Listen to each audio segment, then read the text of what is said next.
le thème qui va nous conduire pendant la période où on va faire cette série, le thème c'est 12 disciplines.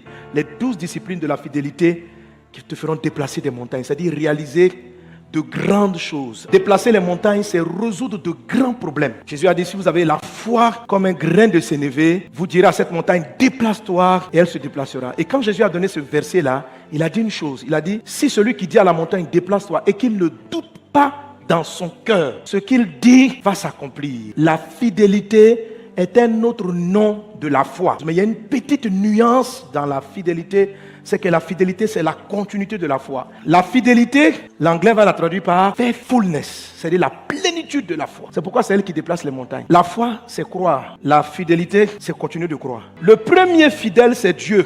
Dieu est défini comme un Dieu fidèle. Et la foi de Dieu, ce n'est pas la foi. Il n'y a aucun verset qui dit Dieu a la foi. Mais la Bible définit Dieu comme étant un Dieu fidèle. Dieu n'a pas la foi, il a la plénitude de la foi. C'est pourquoi c'est la foi de Dieu qui déplace les montagnes. C'est la fidélité.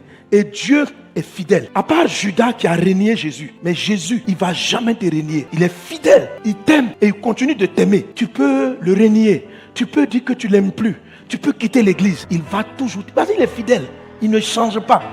Si tu travailles la fidélité, ta vie va réussir. Alors mon thème du jour, c'est réussir sa vie. Tu dis 2 points, 3 domaines de fidélité pour y arriver. C'est la fidélité qui fait réussir la vie. C'est aux fidèles qu'on donne la couronne de vie, pas aux gens qui ont la foi. Nous sommes sauvés par la foi et il faut la conserver. Pourquoi tu es fidèle? Parce que le fidèle est en toi. Je vais vous expliquer des principes. Mais écoutez, Dieu ne compte pas sur vous pour appliquer la fidélité. La foi chrétienne, à la différence de toutes les autres religions, la foi chrétienne ne consiste pas à nous, nos efforts, mais à nous de laisser Christ en nous opérer. C'est tout. Jésus a déjà tout accompli. Dieu ne compte pas sur toi. Dans tous les dévotionnels, c'est ce que j'ai écrit. Dieu dit tu aimeras, mais il ne compte pas sur toi pour aimer parce que tu ne peux pas. Tu ne peux pas être fidèle. Ta chair ne peut pas être fidèle. Tu peux être fidèle peut-être dans 1 ou 2, 3 domaines. Mais on va parler de 3 domaines de fidélité. Tout ce dont je vais t'expliquer, c'est de laisser Christ agir en toi. Alors, quand je dis laisser Christ agir en toi, si tu ne sais pas le résultat, quand l'esprit va vouloir te pousser à faire ce que je vais te dire, tu peux le combattre. En fait, si tu ne sais pas, la Bible dit le fruit de l'esprit, c'est la fidélité. Le fruit de l'esprit, c'est un fruit. Un fruit, tu n'as pas à te concentrer pour voir combien de tranches il aura. Tout ce que tu as à faire, c'est d'entretenir l'arbre. Et même si tu ne l'entretiens pas, dans certaines conditions, le fruit peut se manifester. Le fruit de l'esprit veut dire, ce n'est pas tout le caractère qui est marqué dans le fruit de l'esprit, ce n'est pas le fruit de nos efforts. C'est le fruit de la présence de Dieu en nous. C'est que dans le temps de la marche chrétienne, nous découvrons que Dieu aime par nous. Nous découvrons que nous devenons naturellement fidèles. Alors, comme le monde célèbre l'infidélité et la déloyauté, un chrétien peut combattre ce que Dieu veut faire au travers de lui. Donc c'est pourquoi il faut expliquer les avantages de la fidélité. Et quand Dieu va... Parce que maintenant tu vas permettre au Saint-Esprit de le faire. Même si tout le monde devient infidèle, toi demeure fidèle. Il y a des valeurs que tu as acquises. Il ne faut pas les perdre. C'est la raison pour laquelle on doit les présenter pour que vous les conserviez jalousement. Et que vous ne laissez pas le système du monde qui est corrompu venir vous dire que cette vertu-là est une faiblesse. Elle n'est pas une faiblesse. Elle est une force qui déplace les montagnes. Parce que Dieu est fidèle. Pierre, malgré son reniement, a trouvé un Dieu pour l'attendre et pour en faire de lui le grand apôtre. Parce que Dieu n'a pas laissé. Si Jésus était comme tout le monde, Pierre était la dernière personne à laquelle on devait confier l'église. Et que Jésus a eu confiance en lui. Il a eu confiance en lui avant qu'il le renie. Il a eu confiance en lui après qu'il l'ait renié.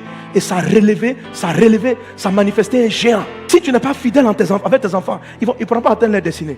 Parce qu'à tout moment, même dans tes relations amicales, je vais toucher un point. Il faut croire dans les gens. Josué 1:8. Que ce livre de la loi ne s'éloigne pas de ta bouche. Médite le jour et nuit pour agir fidèlement, selon tout ce qui est écrit, car c'est alors que tu auras du succès dans tes entreprises, c'est alors que tu réussiras. Voilà, donc c'est de là que je tire mon thème du jour, réussir sa vie. Alléluia. Alors, la Bible dit que si je suis fidèle à la méditation, c'est une des disciplines, j'ai dit il y a 12 disciplines en tout qu'on va aborder pendant tout le temps. Je suis fidèle à la méditation. Cette fidélité dans cette petite chose qu'on appelle méditation va créer en moi la fidélité.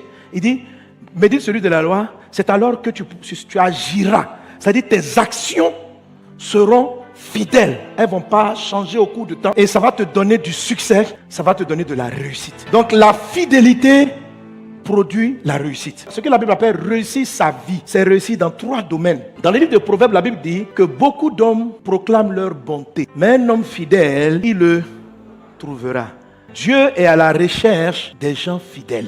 Beaucoup de gens disent qu'ils sont bien. Il y a beaucoup de gens qui prient. Mais maintenir la prière tout le temps, c'est ce qu'on appelle la fidélité. Donc il y a beaucoup de gens qui sont bien. Il y a beaucoup de gens qui sont excellents. Mais le monde cherche.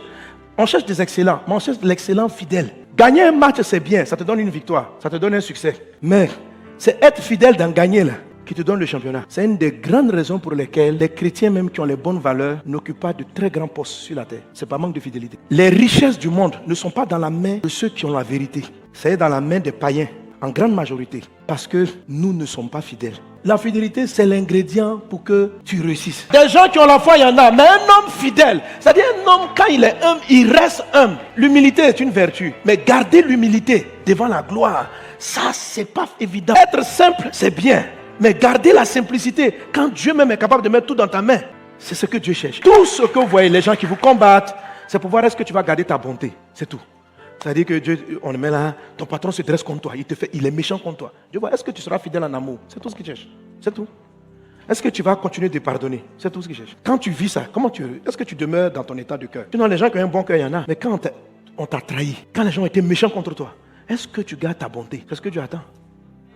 Ou bien est-ce que tu vas la perdre pour commencer à dire, tous ceux qui m'ont fait du mal, vous allez voir, je suis arrivé, le jour de ma vengeance a sonné. Les gens comme ça, là, tu as peur d'eux. Il dit, mon fils, ce gars-là, le jour, il va avoir du pouvoir. Il va tuer tout le monde. Attention à ce monsieur. Tu as un appel de diriger quelque chose d'important. C'est ton appel. Tu le sens en toi. Tu sens que tu as la solution à ces problèmes. Tu les as. Dieu te les a donnés. C'est ça ton côté bien. Mais maintenant, ce qu'il attend, c'est ta fidélité. Sois vite fidèle. On va gagner du temps. Le monde t'attend. La création attend ta révélation. Les gars sont fatigués. Il y a des gens qui sont là-bas. Ils prennent l'argent seulement. Ils détournent. Les hôpitaux sont en train de mourir. C'est toi qui devais être à ce poste. C'est ton appel. Dieu veut te donner cela. Mais tu as échoué à des tests de fidélité. Évangile de Luc, chapitre 16. L'histoire qu'on appelle l'économe infidèle. Il y a 3 domaines de fidélité qui accordent de grandes bénédictions. Premier domaine, celui qui est fidèle dans les moindres choses l'est aussi dans les grandes. Et celui qui est injuste dans les moindres l'est aussi dans les grandes. Si tu es fidèle dans les petites choses ou les moindres choses, c'est la même chose, je te donnerai de plus grandes. Donc ceux qui manifestent le premier domaine réalisent des choses de plus en plus grandes. Ils vous occupent de grands postes. Ils ont de grandes responsabilités. Parce qu'ils sont fidèles dans les moindres choses ou dans les petites choses. Si donc vous n'avez pas été fidèle dans les richesses injustes, qui vous confiera les véritables? Ça, c'est le deuxième domaine de la réussite dans la vie. Celle qui vous donne les véritables richesses. Donc, le deuxième domaine de la fidélité vous donne d'être véritablement riche. Mais c'est quoi le domaine? Et c'est là que les chrétiens, les enfants de lumière échouent. C'est parce qu'il dit, si vous n'avez pas été fidèle dans les richesses injustes, qui vous donnera les véritables? C'est l'injuste là qui nous gêne. Donc comme ça nous gêne, on n'arrive pas à entrer dans les véritables richesses. C'est ce qui fait que beaucoup de bons chrétiens, les enfants de lumière, ne sont pas riches. C'est la fidélité dans les richesses injustes que Dieu te donne des grandes richesses, des véritables richesses. Et puis le troisième axe, ou le troisième domaine de fidélité qui va te faire réussir. Et si vous n'avez pas été fidèle dans ce qui est à autrui, qui vous donnera ce qui est à vous? Donc le troisième domaine de la réussite, c'est ce qui t'appartient à toi. En l'occurrence ici, il s'agit de ton domaine d'influence, de ta destinée à toi. Ta destinée, ce que toi tu dois réaliser sur la terre, ce qui est à toi, ce qui appartient à ta vie, ne t'est donné qu'à condition que tu aies été fidèle à ce qui appartient à la destinée d'une autre personne. Si tu n'es pas fidèle à la destinée de quelqu'un d'autre, tu ne connaîtras jamais toi ta propre destinée. Tu vas faire des choses sur la terre, mais ça ne sera pas ce que toi tu aurais dû faire. Il y a quelque chose que tu dois faire. La chose que tu dois réaliser, pour laquelle tu te sentiras bien, que Dieu t'a donné ta vraie mission sur la terre, elle vient après que tu aies été fidèle à ce qui appartient à autrui. Maintenant, même quand tu as trouvé ton domaine de destinée, tu as besoin de ressources, tu as besoin de moyens, tu as besoin de ce qu'on appelle la véritable richesse pour mener à bien ton domaine. Donc il y a des hommes qui sont fidèles à ce qui appartient à autrui. Donc ils trouvent leur domaine, ils savent que moi j'ai trouvé mon domaine, je suis un pasteur. Mais ils sont infidèles aux richesses injustes. Donc, ils n'ont pas les ressources pour venir soutenir le troisième domaine. Ils savent ils ont compris que eux, Dieu allait les bénir et qu'ils allaient être des instruments dans le football, dans les affaires, dans des affaires quelconques. Tu as trouvé ton domaine. Parce que avant ça, tu as été fidèle à ce qui appartient à quelqu'un d'autre. C'est ce que les gens vont appeler la loyauté. La loyauté vous révèle votre domaine, mais la loyauté ne vous rend pas riche. La richesse ne vient pas de la loyauté. La richesse vient d'une autre fidélité, d'un autre domaine de fidélité. La fidélité dans les richesses injustes. La loyauté, ça te montre ton domaine. La fidélité dans les richesses injustes te donne les ressources de la vision. Dans un domaine donné, il y a différents levels, il y a différents grades. Si je suis dans le domaine pastoral, il y a plusieurs levels, il y a plusieurs grades. C'est la fidélité dans les moindres choses qui font que pastoralement ou en tant qu'homme d'affaires, tu montes d'un certain niveau à un certain niveau. Si tu vois Bill Gates, tous les hommes les plus riches, qui sont aussi dans l'informatique, toi aussi tu es dans l'informatique, mais est-ce que toi et puis lui, vous êtes au même niveau? Tu as peut-être été fidèle à ce qui appartient à autrui, tu as trouvé que Dieu allait te bénir, ou bien tu allais être une bénédiction pour l'humanité dans l'informatique. Mais tu peux avoir un problème avec la fidélité dans les moindres choses. Ça fait que ton niveau dans ton domaine est trop faible, parce qu'il te manque le premier domaine de fidélité. Vous remarquerez que Jésus loue l'économe infidèle, mais on l'appelle économe infidèle. Ça veut dire que dans un domaine, il est fidèle, mais lui, il n'a pas été fidèle à ce qui appartient à autrui. Il n'a pas été fidèle dans les moindres choses, mais il a été fidèle dans les richesses injustes. Ça peut te dire qu'il y a vraiment 3 domaines de fidélité. Tu peux être fidèle quelque part et être infidèle dans un autre domaine. Les 3 domaines de fidélité te donnent la réussite. Un homme qui ne grandit pas dans ce qu'il fait ne peut pas être heureux. Tout dans la vie doit croître. Si on t'a mis... tout doit croître. Ce qui ne grandit pas est une anomalie. Or, dans le monde spirituel, pour quitter la taille de 1 an à la taille de 10 ans, dans le monde spirituel, c'est la fidélité dans les moindres choses qui fait grandir. Ce n'est pas la loyauté. C'est la fidélité dans les moindres choses. C'est pourquoi il y a des gens déloyaux qui sont riches. Ils sont riches parce que eux, ils sont fidèles dans les richesses injustes. Mais ils sont riches financièrement. Ces 3 domaines sont en partage au nom de Jésus.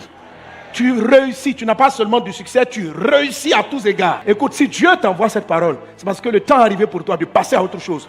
Le temps est arrivé pour toi d'entrer dans une nouvelle dimension. Dieu ne te parle pas ainsi parce qu'il te fait des reproches pour dire pourquoi tu n'y es pas. Il te parle ainsi parce qu'il veut que tu avances. Sois trouvé fidèle au nom de Jésus. Au nom de Jésus.